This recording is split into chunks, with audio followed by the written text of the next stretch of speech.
Now, today's topic that we have is introduction to artificial intelligence. So we'll be entering into the world of AI or artificial intelligence, and you must have heard it somewhere or other because it's being talked about a lot. So let's begin with the first thing in AI, as we always do. That first, when we learn new thing, we always go back to past. We first find it out that where it all began. What was the first step? So we will discuss about history of artificial intelligence and what all led to this thing, this stream come into picture. So artificial intelligence began with Greek philosophers who thought about it that all the things that are going around us, all the activities that are going around us, if we can formulate them, if we can create a mathematical formula to represent the same information, the actions that we do, the words that we speak, the thoughts that we have, everything has a pattern in it. So they thought about it. If we can create a formula out of it, if we can formulate the logic, then we might be able to create something advanced, something like a intelligent machine.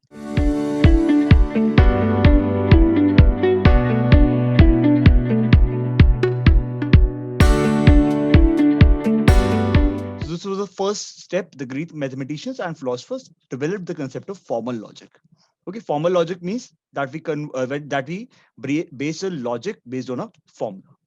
Now, after them came Alan Turing. Alan Turing was the person who invented binary numbers. Alan Turing said that binary numbers are 0 and 1.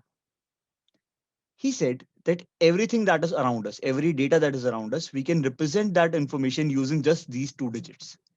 So he created a different set of numbers. Like you must have read about real numbers, integers, fractional numbers. You must have read about one of those, or maybe all of those. So Alan Turing invented a new number that was called binary numbers. So he said, I don't need 10 numbers, 20 numbers or so to represent the data. I can just use two numbers, 0 and 1, and represent anything from that. Okay. So then after him, the computers were invented. So Alan Turing was not the father of computers, but he gave the binary numbers on which the computers are based. So computer use just two things, zeros and one, and they represent all the data that we see. Even the video that is being transmitted from my end to you and that's coming back to me, that video is also zeros and ones only. That information is being transmitted to you and your computer is able to decode it, represent my face to you, my voice to you, and then the same thing comes back from your systems to my system. So this was the three main steps. That is, first, the idea of formal logic to have some formula. Then Alan Turing, who gave the concept of binary numbers, and after that we got the computers, which were built in 19th and 20th century.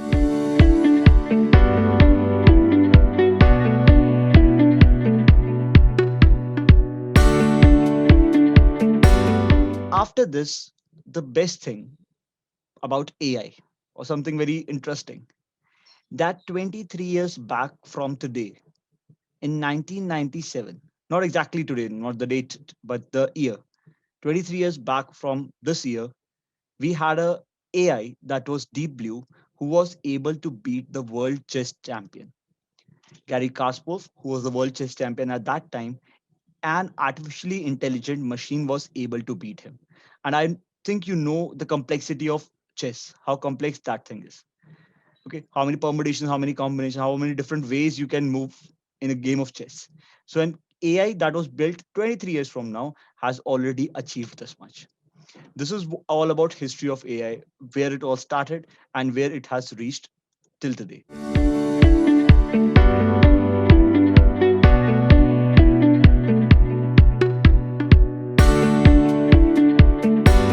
Artificial intelligence is making a machine behave behave like a human or imitate human behavior. It acts like that the machine is thinking. That it shows that it's thinking, but it's not thinking at all. It's just using some formulas, some predefined codes, and making decision based on those formulas. Whatever the output of that formula will be, it takes a decision, and it seems like that the machine is thinking. Okay, so artificial intelligence, which enables a machine, a robot, or even a computer program to think and learn by itself. Okay, so when we say think and learn by itself, it means that an AI system can learn one thing and repeat it itself and learn new patterns out of it. Okay, so this will be the thing that we will be experiencing today. We will experience how an AI can learn our actions, our patterns, and behave accordingly. Okay, so this is AI. Other than that, artificial intelligence was coined by John McCarthy in 1955. So this is the information. Before that, there was no term like artificial intelligence. He was the one who gave this name, AI. And after that, artificial intelligence means giving machine the power to make their own decisions like human. So this we have discussed. I don't think we need to discuss a lot about it. Are we all good?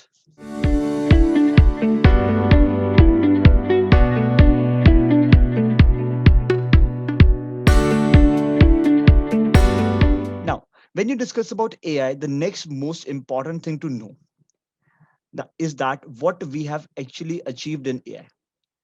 Because before you start contributing to this field, before you start learning this field, you should know that where it has reached, what all has been achieved. And then you can decide where you can contribute, what will be your part in the future. So for that, we need to understand the types of AI. Now, if I broadly divide AI, it can be divided into three broad categories. One is narrow or weak AI, then is general or strong AI, and the last one is artificial super intelligence. Now, when we talk about narrow or weak AI, we don't mean that weak AI is something which is not able to do things. It's not too good. It's not performing well. That's not weak means. It means that a narrow AI or weak AI is a task specific AI.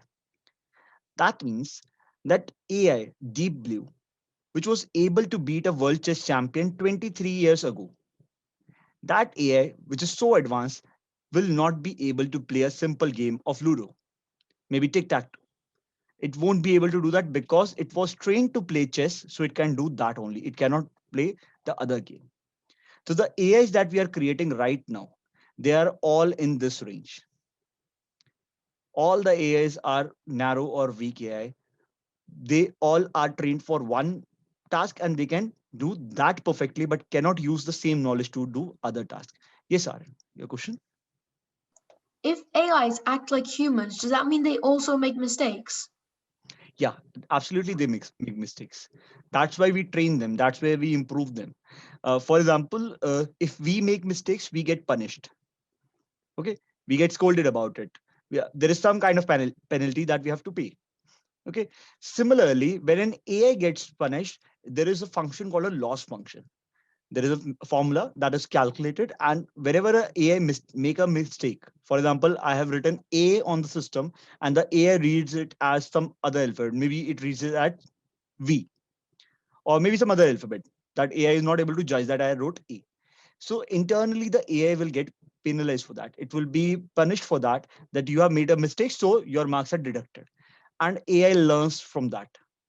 AI tries to find out that how to get the correct answer, but that's all mathematical formulas going behind, all calculations going behind, which does all the work.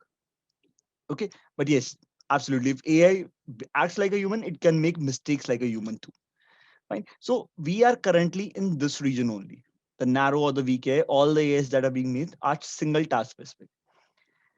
Like if they can recognize face, they're trained for that. If you want it to do some other task, you need to retrain it completely. You have to teach it everything. Let's do one small activity. Uh, Aryan, can you just turn off your video?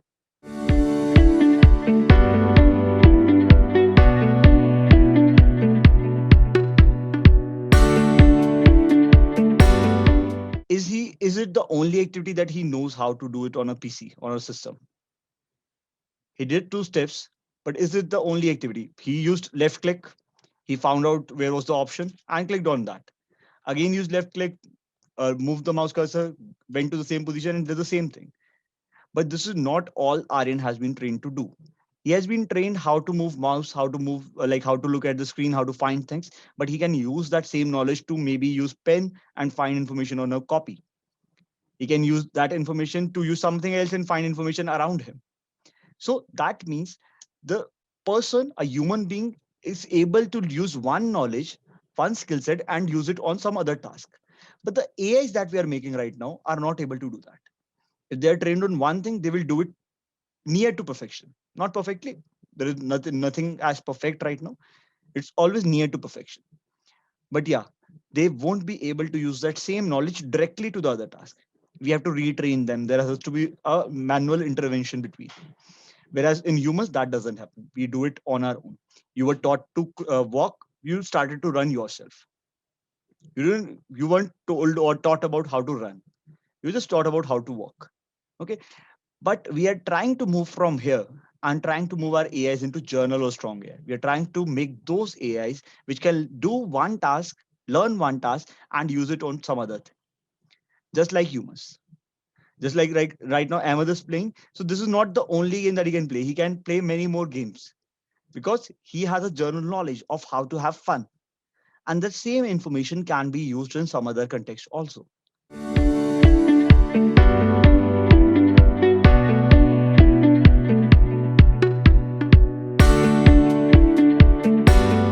So this is where we are trying to head to. And once this is achieved, our last target is artificial superintelligence. We are trying to make a computer system, a machine that is able to learn from the past history and use that information to find out information that we humans cannot know or we humans cannot solve. For example, the mystery of human existence, that how we all came into the picture. We have so many theories out there, but we have no concrete proof that this is the theory how we all came to existence. Maybe something in the future, if a AI can would be able to predict the future better. We're trying to solve those mysteries which for humans is seems impossible right. So we are trying to make machines which will be better than humans. They can solve those mysteries that we cannot do. This is our last target that we want to achieve.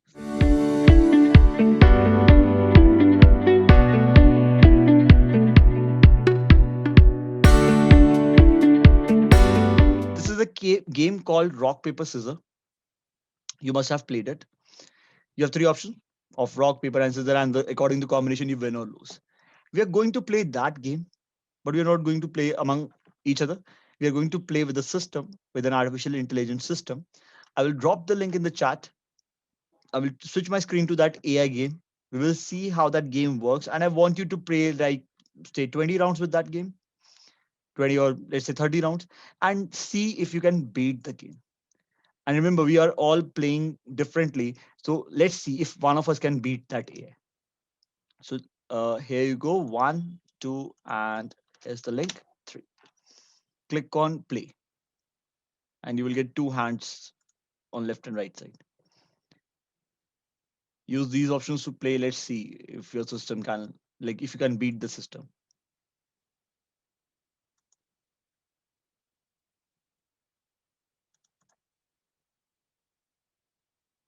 So I just beat the AI. Okay, continue playing. Right now we have just started, so just continue playing. You can see my screen also. We are just playing, and we had four ties. Two times the system was able to beat me. One time I was able to beat it. So just play like 10 to 15 times, 10 to 15 rounds. Let's see if you are all able, if you both are able to beat it. Right now I'm performing too bad with AI. Aaron, what's your score right now? How many times you have won? How many times the computer has won? And how many ties you have? I've had 4 wins, the computer's had 5 wins, and there's been 5 ties. Okay, so that means you both are performing good and computer is a little bit ahead of you. Let's see if you are able to beat it or is the computer able to make the lead? Let's go farther from that lead. Yeah. I'm beating the robot 10 to 6, and there's been six Okay, ties. that's good. The system will be able to catch up because even however we try to be randomized, that random motion also has some pattern in it. When we try to be random, we still form a pattern. And if you want to see how the computer is thinking, you can click on this. It says see how computer is thinking and it's predicting your move. It's predicting that I will play stone. Next prediction is scissor, but I played stone. Okay. And let's say so you can see how the computer is taking some decisions that this will be my next move. This is the most simplest way or the simplest artificial intelligence where it's taught about one task and this teaching is going along with it. Like right now when you are playing, it's learning through that thing. It has learned how to make the decision, but the decision has to be made between three things: rock, paper, or scissors. So it's first predicting what you will do, and based on that prediction, it decides whether it will play stone, paper or scissor. So if you play scissor, it should play stone to win. If you play paper, it should play scissor to win. If you play paper, it should play if you play stone, it should play paper to win. So it's able to make that decision, but before that, it's just predicting your moves. So Winning that 24 to yeah. 16. So this is what we mean by when we say formal logic. It's formulating our thinking pattern into a formula, and based on that formula, it decides what will be our next move. So that's something which is near to future prediction, like what will happen. Okay, not exact future prediction, but what can happen or what may happen is doing that. So take a minute more, play with it, and then we'll go ahead with the next point. I'm winning by 10. Okay.